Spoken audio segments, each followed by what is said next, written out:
અહેમદાબાદ મિત્ર ન્યૂઝમાં આપનું સ્વાગત છે।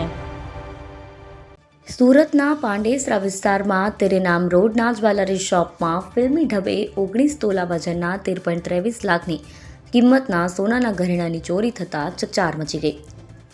તસ્કરોએ છત પર ચડી પતરા હટાવી પીઓપી તોડી બાકોરું પાડી સળિયા વડે શોકેસનો કાચ તોડી 5 ટ્રેમાં મૂકેલા ઘરેણાં ઉપર ખેંચી ભાગી છૂટ્યા। આ ગુનાનો ભેદ પોલીસે ઉકેલી કાઢ્યો છે। પાંડેસરા પોલીસની ટીમે 3 આરોપીને ઝડપી પાડ્યા છે તેમજ 9.46 લાખનું સોનું કબજે કરાયું છે। પોલીસ આરોપીઓને ઘટના સ્થળે લઈ જઈ રિકન્સ્ટ્રક્શન અને પંચનામું પણ કર્યું, જ્યાં આરોપીઓ પોલીસ અને જ્વેલર્સના માલિકને પગે લાગતા અને કાન પકડી માફી માંગતા નજરે પડ્યા।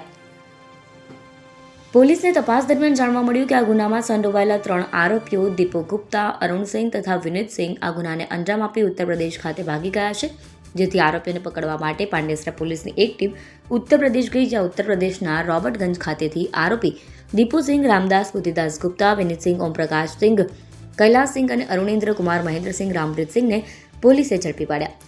આરોપીઓ પાસેથી 9,46,730 રૂપિયાની કિંમતનું 119.840 ગ્રામ સોનું કબજે કરવામાં આવ્યું છે। પોલીસે આરોપીની પૂછપરછ કરતા સામે આવ્યું કે આરોપી દીપુસિંહ, જે પાંડેસરા તેરેનામ ચોકડી પાસે રહે છે, તેને રૂપિયાની જરૂરિયાત તો હોય તેરેનામ રોડ પર આવેલ ઘરેણાંની દુકાનમાં ચોરી કરવાનો પ્લાન બનાવ્યો અને ઉત્તર પ્રદેશ પોતાના વતન ગામની આજુબાજુના ગામના તેના મિત્રો વિનીતસિંહ અને અરુણેન્દ્રસિંહને ફોન કરી સુરત ચોરી કરવા માટે બોલાવ્યા।